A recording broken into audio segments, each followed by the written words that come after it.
like to call to order the Assembly's monthly report from ZCO, our contractor on the SAP project. And I'd like to start with introductions. Mike Chadwick, Internal Audit. Rose Foley, Assembly Budget Analyst. Tim Steele. Pete Peterson. Big training. Helmy Gray Johnson. Bill Evans. Jennifer Johnson. In the audience, please introduce yourselves. Today. Robert here, CFO. Rosella Young, Assembly Counsel's Office. Devin, you're next. Not really here, but Debbie. Well, you are. Yes, you are. Renee Proctor, UA, Social Works. Thank you. And you're taking notes, so. Thank you. She's ready to start. You have the floor. Well, good afternoon, everybody. Thank you for this opportunity to present to you our observations regarding the SAP project. This is the report for May of 2016. We're going to basically go through a similar agenda that we've gone through in several months now. We'll talk about the activity of the project, a little bit about the closing off of Blueprint, which is this major phase that's finishing up right now. We're going to talk about project governance, the staffing, and that focus there is going to be on the outlook of staffing, what the running costs are, what the project cost estimates are, and some critical success factors, which we've been doing on a monthly basis since November, and kind of summarize with the outlook for the project. So the project activity, oh, by the way, I guess I should note, you'll notice at the bottom of those dividers that we've got the new logo for the project. That apparently has been established now. So there's a new name. It's referred to as the SAP project. Synergy is dead and gone. Okay. So what's been going on? You know, the blueprint review and approval activities are in essence now complete, which is good news. The closure activities are active. They're working on that, and there's going to be a lot of walkthroughs in terms of the details regarding the blueprint. Yes, sir. Virtually and complete are different things. Well, So which is it? when I wrote this, there were still 4 that had not been signed, and as of yesterday, those 4 were signed. So I can take virtually off. Yes, you may. Thank you. Sorry to bother you. Okay. Thank you, The preparation for the realization phase, which requires actually all of the hardware and software to be in place, is running along just fine, and they're basically saying that will be ready for the beginning of realization, which right now is targeted for the second week of April. Overall funding, as you all know, was voted on Tuesday, so you're moving forward, and that's been approved. There have been some changes at the overall leadership level. We'll talk some more about that. Project management office has been expanded, so that everything's in essence getting ready for the realization activities, which is going to be the development and the configuration activities of the system. Okay? So let's talk a little bit more about the blueprint closure. I do want to remind us now that the Functional Steering Committee has canceled 2 of its last meetings, and for a variety of reasons, but they may very well cancel the next one next week. And I'm just simply kind of warning everybody, saying you really don't want to go canceling these Functional Steering Committee meetings and have 3 weeks in a row and they don't talk. But the walkthrough dry runs are in process. It's coming along reasonably well.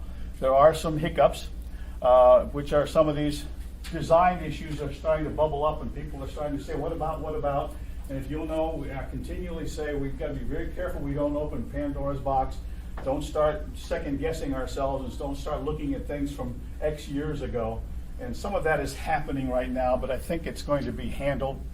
Take pause. We're going to have questions as you're going through this. Do you mind? Not at all. Great. I'd like to recognize Alvin Perrin for joining us right now, and he has a question. I just want to comment on the first bullet point. The reason why we don't have functional steering committee is because they're actually in all-day meetings, the entire functional steering committee, for 5 straight days as a part of blueprint closure. So it's not the functional steering committee is not meeting; they're actually meeting for 40 straight hours coming up here. So don't get misinterpreted that they're not meeting at all. They're holding hands for an entire week together. So through this process. Thank you, Mr. Stern. I appreciate the clarification. Please continue. So the last point is that these walkthroughs have been committed. People are getting ready to go actually do those, which is exactly what he's talking about. And that'll happen. That'll go through April 5. The last one, I believe, is for April 5th. give or take a half a day. Yeah, they might be done a day earlier. Okay. We'll plan for 5. So let's talk a little bit about project governance. As I mentioned to you last week, it's a little concerning that the program management staff has changed over. You've had 5 program managers in the last 12 months. So there's a little bit of a revolving door going on here. We need to make sure that we pay attention to that. I think that's exactly what's happening because we are getting the current program manager who's been promoted is apparently going to be committed by SAP to continue on full-time, so that mitigates that concern. So that's basically what it's just making sure we're aware that that's an issue. So this is the mitigation activity. The fact that Blaine Wilkes will be continuing on, that mitigates this revolving door concern. And that also Matt Johnson, who was here at the very beginning of SAP's heavy involvement, which was last year, is now back and will continue to provide some oversight and guidance in his delivery executive role for at least the next 4 months. So that also is a mitigating activity or action that's been taken. Some additional transition mitigation that we are suggesting you should consider. We're very worried about the fact that there's a lot of contractors involved with the leadership of this project. You got Alden, okay, but you probably need to pay attention to making sure you maximize your opportunities for having MOA employees in the leadership. So given that the sponsor must continue to reside in City Hall, as he should, he should be here. You need to make sure that you've got somebody overseeing everything in the Sunshine Building. That's an employee.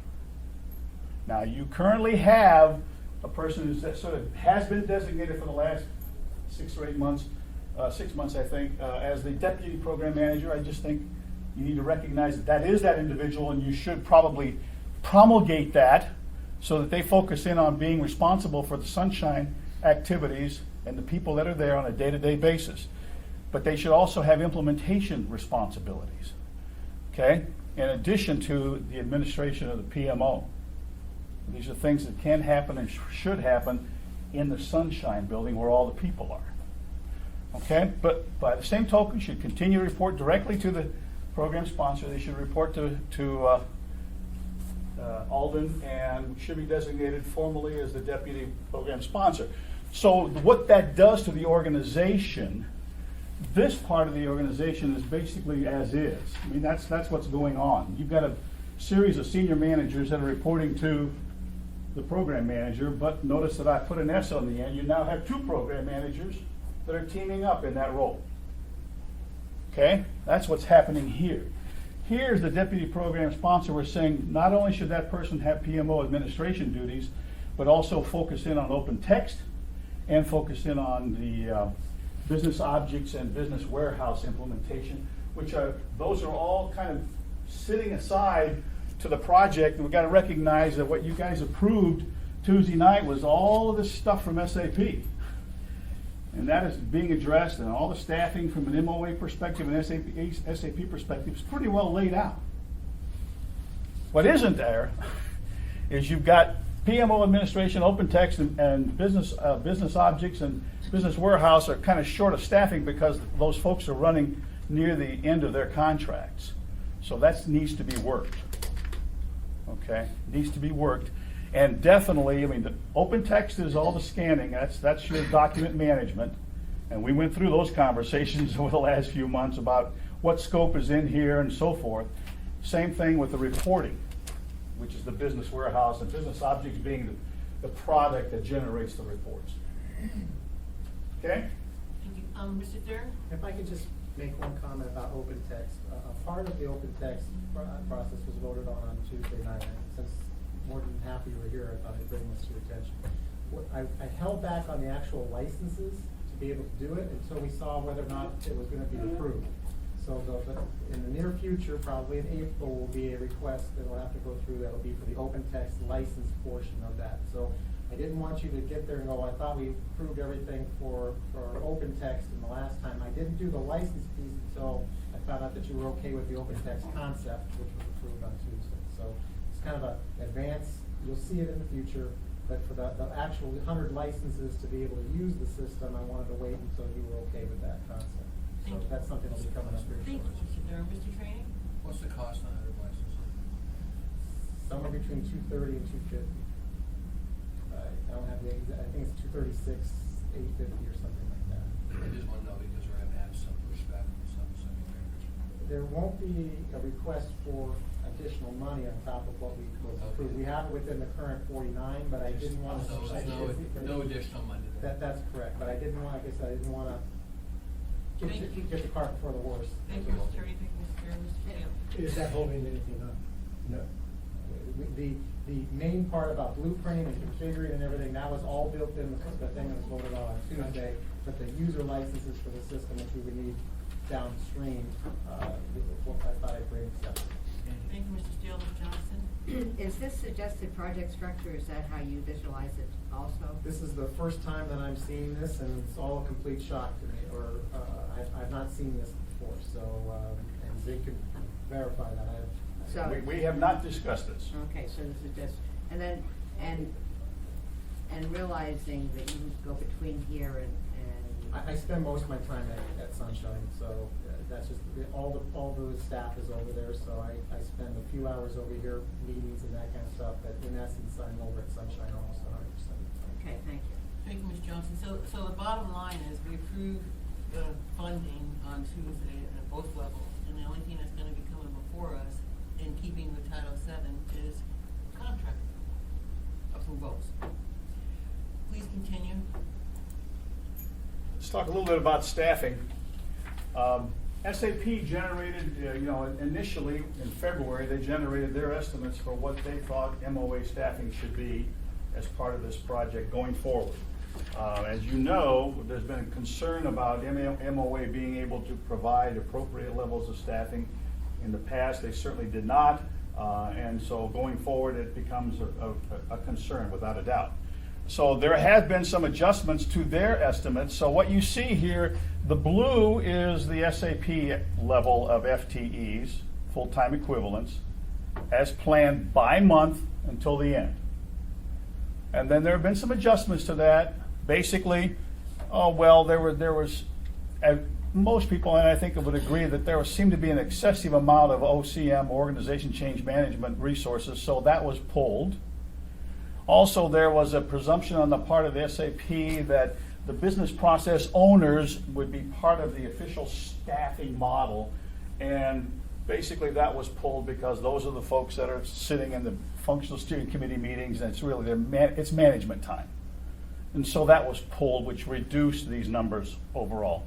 Not a lot. I mean, we're talking about, 10% or something like that in terms of FTEs. So I just wanted you to kind of view and see what that difference was. Also, here are the numbers which you have in front of you, and the purpose of showing you this is to make sure we understand, and again, the focus is on muni staffing going forward. That's where the issue has been, and it's a reminder to say, well, we estimated about 128 people that are going to need to be involved. It's not inconsequential. Now, some of them are on half-time, some are on quarter-time, and when that happens, you end up with an overall summary of about 62 people. So you're looking at from 128 to 62 in the vicinity of 50%. Ms. Johnston? So, is the schedule finished as far as? The muni staffing schedule was sent out to all of the functional steering committee, which was directors, yesterday or the day before. And they had it by month and what the resources by functional area were going to be throughout the rest of the project. And it was my understanding as you were looking at this, you were looking at not just an FTEs, but you were looking at maybe overtime, or it was more of an hour, it could be an hourly function versus a straight FTE. What was determined was what the needs of the position was by department. It's up to the functional, the BPOs of those areas, the directors of those areas to determine how they were going to meet that requirement through temps, overtime, backfill, contractors. This was what we gave them is what What we needed of their actual subject matter experts, Okay. that we need like one FTE person to do AP, for example. Well, that's gonna be the person who does that job, you know, full-time as it is, throughout this time period. How they accommodate the business work of the municipality at that same time is kind of left open to each individual supervisor to determine what fits. It may be a time period where they can let somebody go for 2 weeks without backfilling, or it may be CAFR time, and there's like, that's a 4-month process, we gotta find somebody to do that. But each individual supervisor will have that opportunity to determine what's the best fit for them. We gave them how much of resources we needed to do on the SAP project for those individual areas on those months. Thank you, Mr. Johnson, please continue. So the bottom line is, just want to make sure everybody's aware that we're talking about on the average of 50% requirement. As you're going to get this mixture of 25%, 50% of full-time and so forth. But the bottom line is you're typically going to get less than full-time from most of the resources. I have a comment, question comment, okay? Is this because of employees working with the auditors on the CAFR? Just doing the regular jobs. I mean, Right. we have several people in positions that they're the only person who does that job. Right, And right. yeah, if you have to pull them away full-time for a week, who's gonna do the regular job for that week? And how you manage that, so it's a mixture of both. So it's a mixture of both. But the good news is, because I read the weekly reports, that we're right on target with the financial audit, and so pretty soon, this, you know, this was gonna end to some extent. The CAFR is the big thing incoming, because this is the accounting department. Right. It's really heavily involved, and that's taken a lot of the resources. Right. But don't forget, this project is a year and a half, so we'll be right back in the I mean, It's going to happen again. Yeah, and it happens every year, but my point is, you know, the auditors are right on target with, when they're gonna present the audit financial statements to us, which means that it's gonna let some of these employees have more time to stuff. Anyway, Well, please continue. So the reason I wanted to show you this is that this is the same line that we had on the prior chart, which basically shows the full-time equivalents by month in total for MOA staffing. But there are 2 peaks, okay? And testing is going to go on right about this time period. I mean, that's why that word is up there. And then training is going to go on right around this time period, okay? That's why the peaks are there. You need more people to do that. Well, when we start doing all the testing is when you're also going to start doing all your budget prep. So it's just, we've got to recognize that that's going to be going on. And when you're training and ready to go live in July 1 of 2017, when you're training, it's going to be when you are going through an audit process like you are right now. Okay? And we just need to recognize that, and everybody needs to plan for that. And the message here is we need to plan for this stuff rather than getting surprised by that.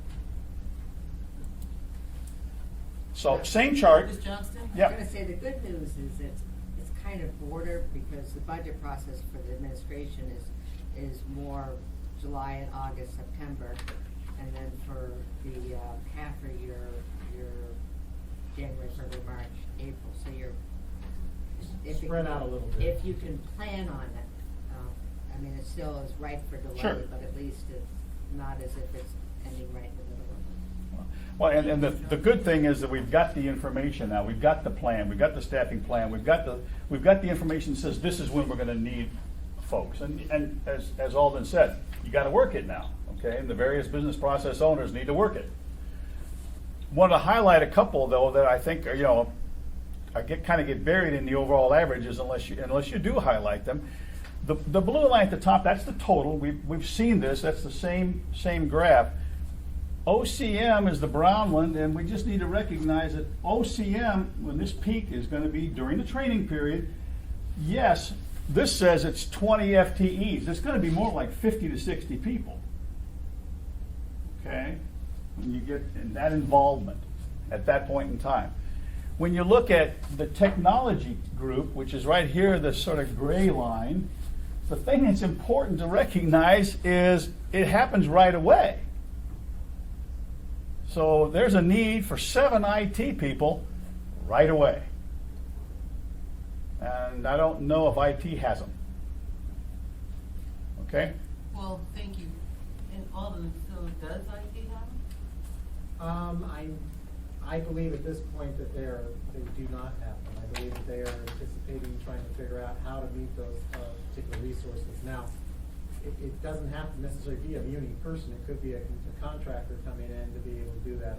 I've heard that some of our contractors that we currently maintain are coming off. IT department is kind of looking at maybe keeping them on in some of these additional roles outside of SAP to help out. But when we went through the muni staffing, there were some IT resource areas that I think were deemed to be gaps, and I think that's what Zig is referring to, is these gaps that might be out there to be able to do that. How we meet those needs and so forth, I think will be, that's up to the IT department to try to figure out, but I've heard there might be a variety of different ways they might do that. But yeah, there's some needs that are certainly there. And if you're aware, as when we did the Honaheck and AMS, the system now is not internal. It's sitting in Santa Clara, on a HEC environment, with all of the resources and the IT help and assistance all being maintained and paid for through that particular contract. That's why it's up and running and everything's working. Thank you. Please continue. Sure. The HCMPs, which is the human resources, ER component, yes, it says, oh, it's more like it's 10 FTEs on the average, but you'll notice it does pop up, and the reason it pops up right here is when you're doing testing, which means you're probably doing some payroll parallels. Requires a lot of people. So that number is going to jump up quite a bit more than just this FTE average. Okay? And then the finance, we just need to recognize that yes, it's a steady number all the way across in terms of FTEs, but almost all of them are part-time. There's very few full-timers in that list. So we just need to recognize that when you see 20 FTEs here, it could be more like 40 people. Okay? So the running costs, I can't really tell you much. The person who's on vacation is supposed to give me an update, but the numbers are still pretty similar. Okay, and just to let you know, we're still running at about $300,000 a week. So this is kind of a representation trying to take into effect what got approved Tuesday. Okay, I don't have the actual spending through the end of March. I've got it through February the 23rd. Okay. And so there are projections by the team of what it's going to cost to finish Blueprint, which is April 1, April 4, April 5, whatever date you want to use. But right now the estimate is going to be right at $45 million. Okay?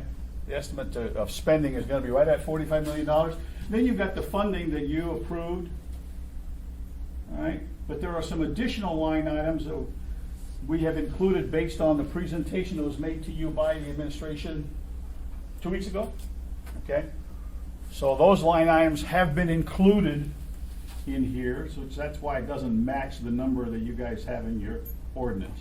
Okay?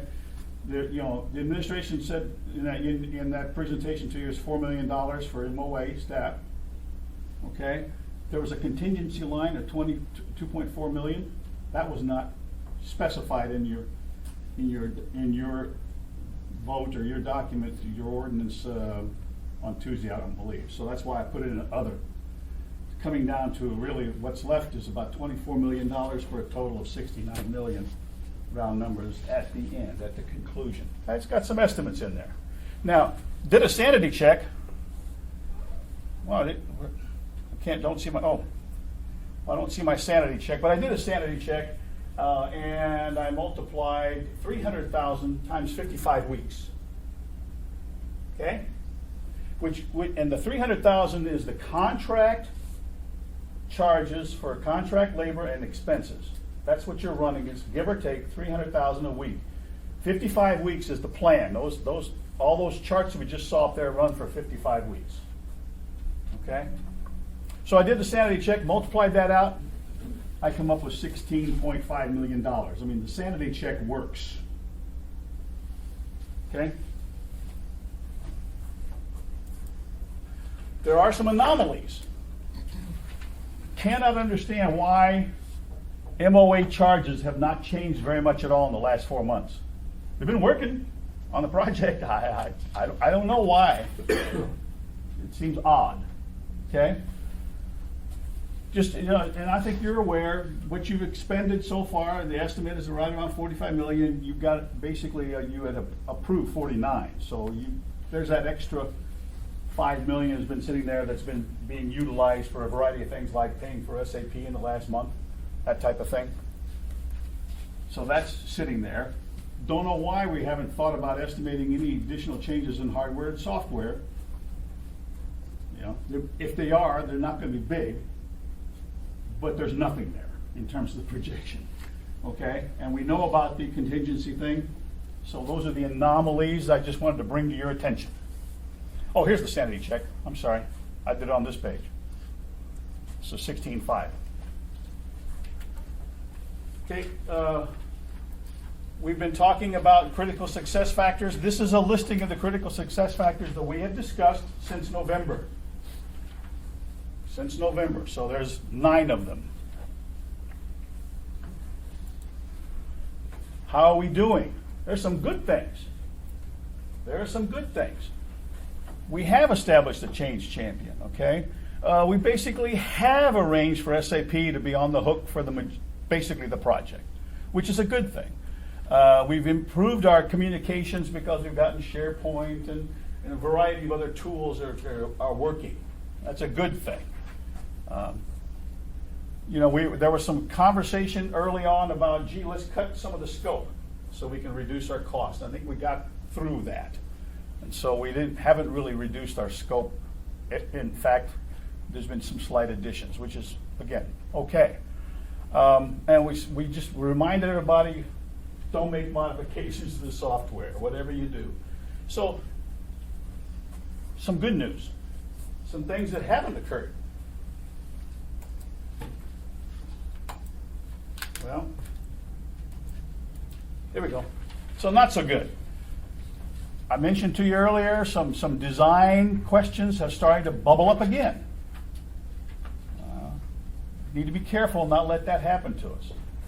Okay, we need to really be focusing on the change process, lock down that blueprint, move on, let SAP do their thing, and then go through the change process so that you can justify every change. Okay? Project governance, we just talked about project governance. I mean, there continues to be some confusion with people's roles. What's the role of the deputy program sponsor? What's the role of the secondary or the additional program manager? Those are getting tied down, but they're not clear yet. But I understand that there is going to be a project organization chart that's being developed, and I think there's a project charter that's coming out. So those are all things that are going to be good for taking care of this. Okay, continuity. I've already talked about the fact that it's not good that we've had that many program managers. But as long as you recognize that and you mitigate it, okay. All right? So there are a couple more critical success factors I'd like to talk about. The first one is milestone management. This is number 10. So what's a milestone? Interim progress points throughout the project, focusing on achievement, completion. That's what they are. Okay? And they are very key to monitoring, review, and approval. I think they're very key to the assembly paying attention and knowing what's happening with those particular milestones. Okay? They are checkpoints for monitoring the budget. I recognize that, you know, the assembly has in essence said, okay, this is the amount of money we've approved. But I sure would like to know if I've spent that money appropriately and I'm not behind partway through the project. Ms. Johnston? All right, I was waiting for him to finish on this. So you don't want to talk now? I'll wait. Okay, great. We okay? On this slide. Okay. Want me to come back? No. Okay, all right. We would certainly suggest that you know, in a project of significant duration, the time frames of those milestones should be a minimum of monthly or 4-week blocks. we suggest 4-week blocks. You don't want to wait 6 months to find out that you're running over budget. Really don't want to do that. Okay? And then with inherent overlapping of activity threads, and that's the way the project's been planned, common time frames make it easy to summarize. Okay? So my question, because I understand, I've been told you are going to be giving to the assembly your benchmarks or your timeframes once SAP and the administration agreed upon it. Is that correct? Putting together a detailed project plan for the entire 55, 59 weeks, however you want. It's gonna have basically what the deliverables were on a weekly basis. Did we meet or not meet what our work was supposed to be done? What the budget costs for that week were expected to be, and then with a 1-week lag, what the actual consultants spend on that particular time period actually was. So we will have that on a weekly basis. That's what's being prepared to that level of detail right now. And that will be, you'll be sharing at least on a monthly basis with the assembly. I mean, the information will absolutely be there. I think you've heard Mike Abbott say in the past that whatever information you wanted to have, we would do that. That's our current goal, and that information certainly should be available.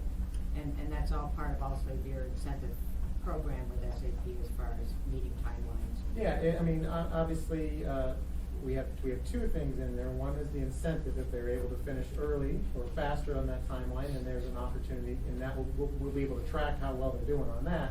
But on the other side, there's holdbacks in there. So if for some reason one of the particular phases doesn't get done in the expected time period, and we have to continue beyond that time period, we will not be charged for that, because that will be in addition to what that was expected. And in addition, the holdback piece will not be paid until that particular segment of work has been approved and signed off by the municipality, which would be myself. And again, all of that, maybe on a monthly basis, would be provided to, not me, but members of the assembly.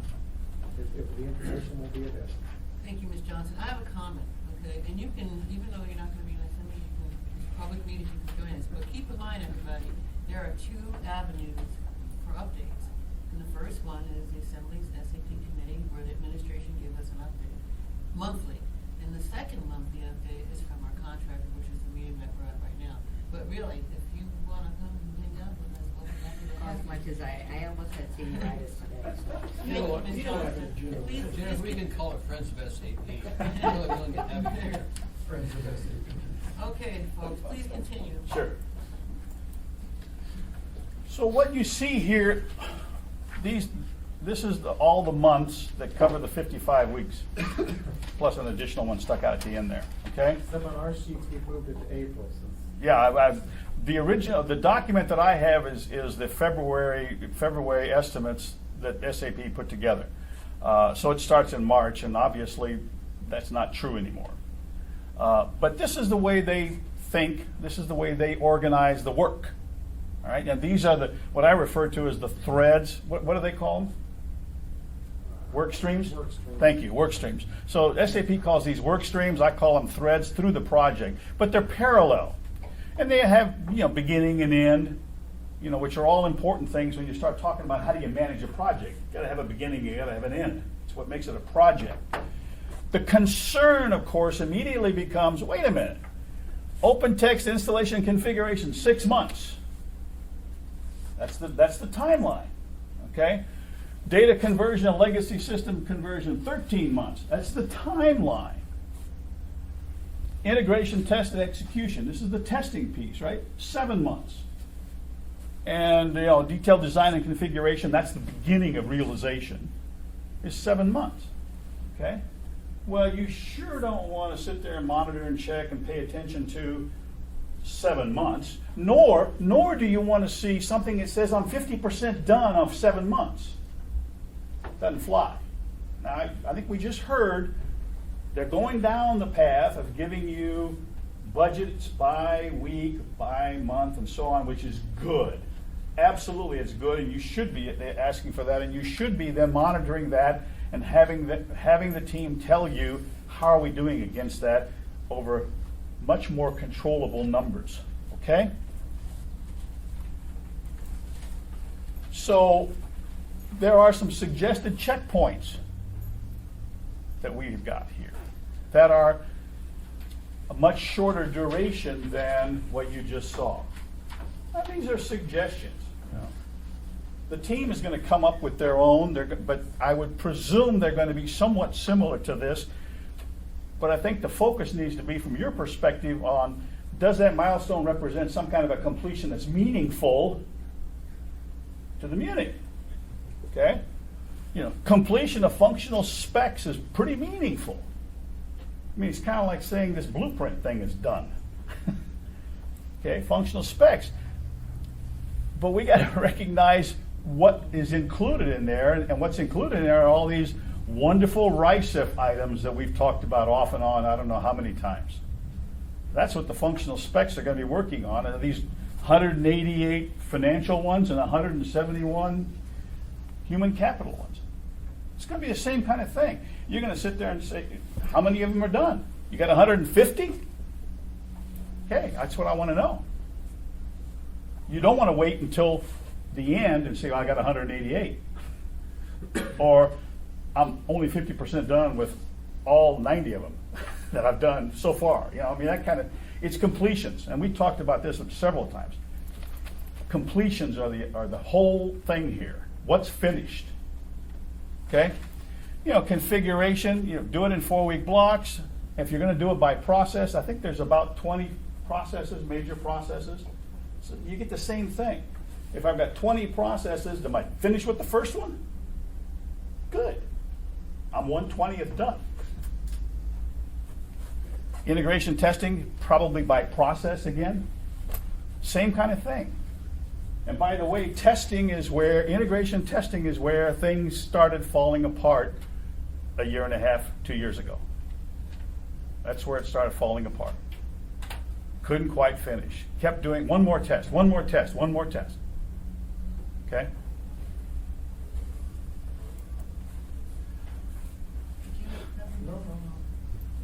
You know, open text, you know, you break it apart. Don't wait for 6 months. You know, say, hey, I've got an installation piece. That's the first piece I probably ought to get done.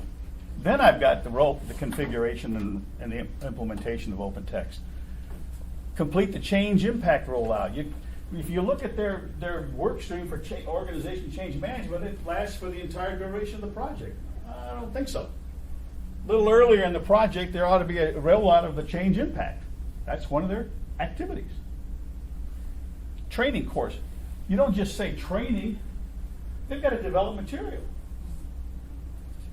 So it takes 2 months, 3 months, whatever it takes to finish the material. I've completed something. There's a milestone. Then I do the training. And again, training becomes something you can track exactly the way you did the blueprint stuff. How many courses are there? When are they scheduled? I mean, it really becomes fairly easy. Okay, lots of data migration going on. There's a tremendous amount, and this is where things, again, can get into trouble, is all the data migration, the movement of information from your legacy systems, the movement of information from PeopleSoft. It's complex. There's a lot of it. A lot of interfaces, a lot of touch points. So again, you know, how are you going to organize the work? You structure it by activity or by file. If there's 100 files, fine. I'm going to convert 100 files. I just start going down each file and list. And I finish file 1, I go to file 2. May not work that way. But this is a big deal, I'm suggesting.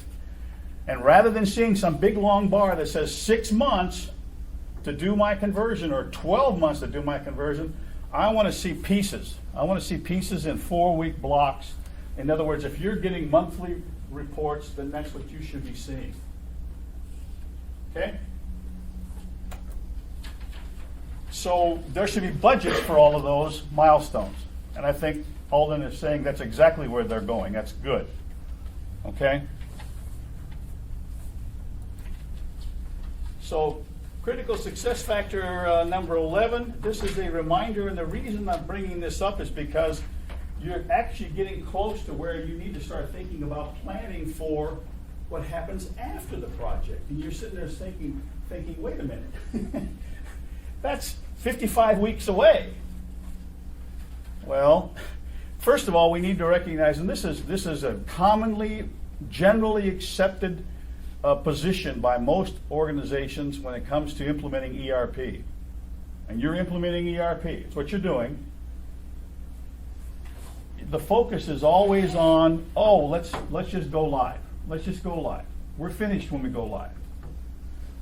But this is your benefit line, and you get to here, and that's where you go live.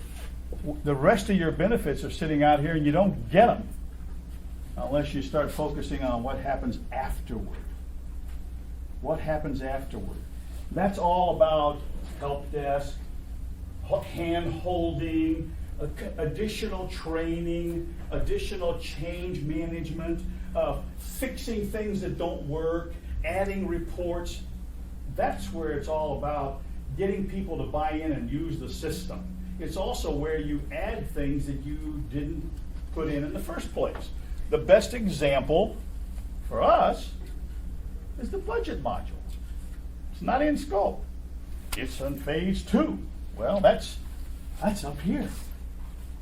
Okay? So there's a lot of work that's actually hanging out there. And the reason I'm bringing it up is the planning should be included in your fiscal 17 budget. Right? Well, the fiscal 17 budget starts about August of this year, doesn't it? Am I wrong? No. It For starts- 17? It starts in 17. Well, I'm sorry, it starts in, well, wait a second. 417. This is 417. No, it actually starts in June. Yeah, Okay. it's not- All right, so it's in June. Right, But sorry. all I'm trying to say is that's not very far away. No, it isn't. I'm sorry, Ms. Johnston? And this kind of goes along with also sort of risk management. And I just looking through, have you brought that up? No, haven't talked about it this time. Because you have brought that up. Yes, I have. I just, again, couldn't be here, but I would hope that, I mean, this makes a lot of sense to me. I hope everybody Right, continues these right. conversations along with this, and I know you're at the point of, stepping off the cliff right now and starting, so I understand your time constraints, but I think the risk management in this, by summer for this body would be very helpful. I think about stepping off the cliff every day. Yeah. And let me just say this, thank you, Ms. Johnson, we're scheduled for an hour, so as soon as he's finished, I'm gonna look over there to Alden to provide some feedback on the comments that were made. Thank you, Ms. Johnson, please continue. Okay. So here are some of the post-go live activities. Certainly, you probably should do a post-implementation audit. You probably should establish a help desk. So you probably should continue rolling out OpenText, your enterprise content management solution, because right now the scope says only AP, PO, and ER. Those are the 3, okay? So that's probably makes some sense to do that. You got to consider when you're going to implement the budget module, okay? And then you've got some support team issues of, that you've got to resolve, and whether or not you're going to staff and how many of them, because you used to have a PeopleSoft support team, so maybe you ought to have an SAP support team as you go forward, okay? So those are all some potentials. Some of these are operating costs, and some of these potentially are capital, right? I mean, if you start talking about the budget module, that's capital, okay? But a lot of these are operating. So just in summary, in terms of outlook, definitely looks like the realization is going to start 4/11. Governance changes are being mitigated in the realization phase. That's good. Okay. Funding on the whole has been resolved. The staffing plan will be published. I guess you already have. Is that what I just heard you say? It's been Okay. distributed to the functional Okay. steering committee. So I mean, because the only way people can plan on that stuff is to know about it. You got it, right? Yeah. Oh yeah. Yeah. If Zig got it, it's published. I only get stuff when it's published. And then you should expect, the Assembly should expect milestone budgeting and reporting for each monthly work session. I mean, and I think we heard that that's certainly in the cards and should be happening. So. Okay, thank you for your presentation. Actually, we're only scheduled for 1:15, but it doesn't matter because we can go overtime, and that's what we're going to do. We're that's Mr. Training. Okay, once this goes live, when do we shut PeopleSoft down? How so? Because you can't just start one up and shut the other one down. So what time frame are we looking at? You're rerunning both concurrently or what? Well, that will be determined by the IT department as well, to be able to do that. I can't actually answer that particular question. I've heard anywhere from we can do it within a month or two afterwards to we might want to keep it as a backup for several years as well. So I think that decision needs to be fleshed out as we're going forward here.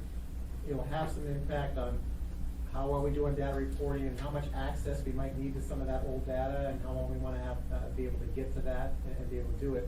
Obviously, there's an incentive to get it off the mainframe and not have that cost. So I think that those will have to be discussed as we go through that process.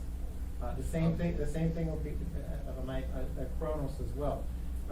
Even though we're going to switch over on the day, the pay adjustments and everything are going to be in Kronos. You're not going to be moving those paychecks and pay stubs and all the backups. So somebody might come a month later and say, hey, I needed to take a day of leave, or it wasn't accurate 6 weeks ago. We need to be able to have access to make that change in Kronos, since that's your system of record from a payroll perspective on those days, and keep that information. So both systems are going to have some deliberate, well thought out process to keep them going, but I think the intent would be to try to mitigate that as much as possible because of the costs associated with running multiple systems.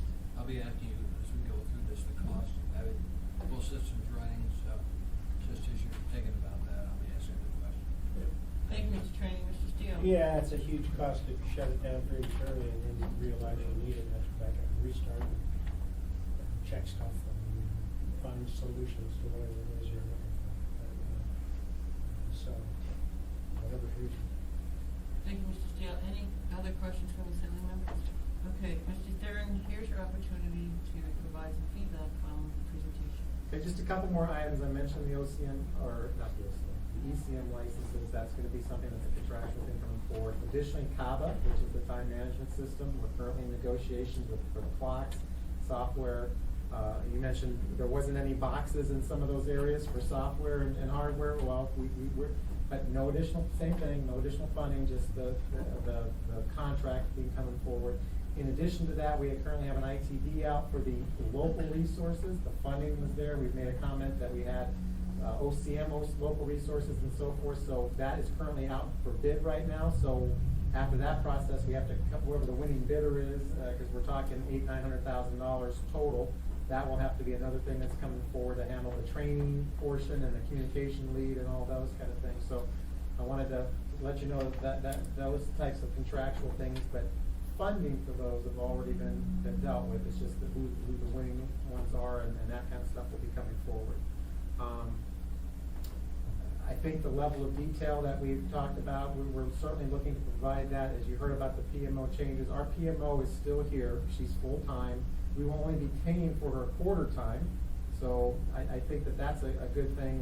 Plus, we got an extra PMO who we'll be able to use as a resource, and 2 deputy PMOs who will not be charged as well. So from an SAP leadership perspective and the program governance, which we've heard as being really important, I think we've got some resources there to help out. 45% of this plan is global resources, so somebody just being able to handle that aspect of people overseas producing this is an important aspect to help control all of that. But we've been very clear that from an auditing perspective, we want to know their hours. So on a weekly basis, we will be getting spreadsheets of what those hours of work are, and we'll be able to provide that as a part of our normal course of doing business. But we are very aware of that. Zig also made a comment about the OCM being scaling those number of people down. Well, the initial SAP proposal was for 15 overseas developers, and on training, we think people need to be here on site and dealing with the training of classes and also know what we want to deliver. So that's why we pulled that piece out and going through the ITD process to have the local resources to be able to provide those sources going forward. So we're working on those particular aspects. As far as ongoing costs, we do have the Sunshine building we have. Should have brought this building. That question always comes up. I think Mr. Mossy always asks that question. But We have a lease for that, and then we have 6 one-month extensions that we can go. It will not carry us through July of 17. It's sometime Marchish, so that, I could see that as being something we might have to address on a short-term basis at the back end of this to be able to cover that particular aspect.